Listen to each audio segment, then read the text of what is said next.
यदि ईश्वर से प्रार्थना करना सार्थक है तो मैं अपनी अन्य वीडियो में ये तो सिद्ध कर ही चुका हूँ कि ईश्वर से हमें केवल स्वास्थ्य की ही प्रार्थना करनी चाहिए, क्योंकि ईश्वर से कम शब्दों में यदि प्रार्थना की जाए तो स्वास्थ्य की ही की जाए। अब स्वास्थ्य में तन और मन दोनों स्वतः ही आ जाते हैं। स्वास्थ्य की किस लिए और सुख शांति या प्रसन्नता की किस लिए नहीं। देख लिए, यदि हम ईश्वर से सुख प्रसन्नता की प्रार्थना करते हैं तो हास्यास्पद बात भी मानी जाएगी कि सबसे अधिक सुखी पागल व्यक्ति होता है, वो प्रसन्न भी रहता है। आपने देखा होगा, हंसता है, पत्थर फेंकता है किसी पर को, कंकड़ फेंकता है तो भी हंसता है। न हानि लाभ से उसे कोई मतलब नहीं है, अच्छे बुराई से कोई मतलब नहीं है। तो सबसे प्रसन्न व्यक्ति पागल व्यक्ति हुआ करता है। तो ईश्वर ने यदि कोई पागल कर दिया तो उसने तो वो तो बता दे, कह देगा कि प्रसन्नता मांगी थी, सुख मांगा था, सुखी अनुभव कर रहा है, प्रसन्न भी है।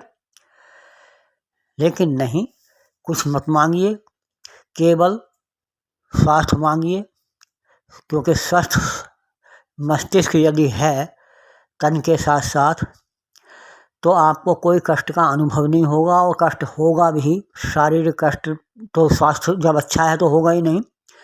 यदि कोई गलत काम भी आपके साथ होगा तो भी उसको आप स्वस्थ चित्त के रहते, स्वस्थ मन के रहते सुलझाने का प्रयास करेंगे, भगवान राम की तरह, कभी निराश नहीं होंगे। खैर, अब मैं अगली बात पर आता हूँ कि यदि ऐसा है कि सार्थक प्रार्थना हो तो, और मैं कहता हूँ कि ईश्वर मुझे स्वस्थ रख, तो क्या मेरी पत्नी व बच्चे मेरे नहीं हैं?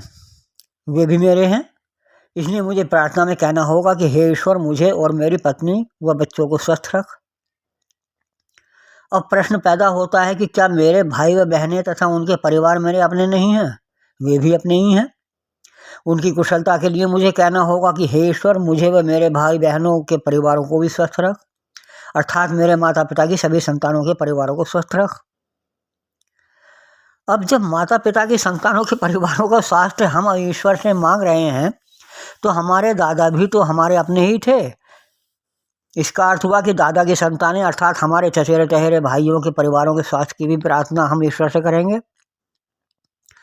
और इस प्रकार बढ़ते बढ़ते यह संख्या पूरे विश्व तक पहुंच सकती है। अतः हमें ईश्वर से प्रार्थना करनी होगी कि हे ईश्वर, सभी स्वस्थ रहें। यह मैं अभी बता ही चुका हूँ कि ईश्वर से मात्र स्वास्थ्य की ही प्रार्थना करनी चाहिए, तभी सभी अन्य लोगों के साथ साथ हम भी और हमारे संतानें भी सुखी रह सकेंगी। क्योंकि सभी लोग जब तन व मन से स्वस्थ होंगे तो मन के स्वस्थ होने के कारण वे अन्य लोगों को भी कष्ट न पहुंचाना चाहेंगे, और इस प्रकार समस्त संसार सुखी रह सकेगा।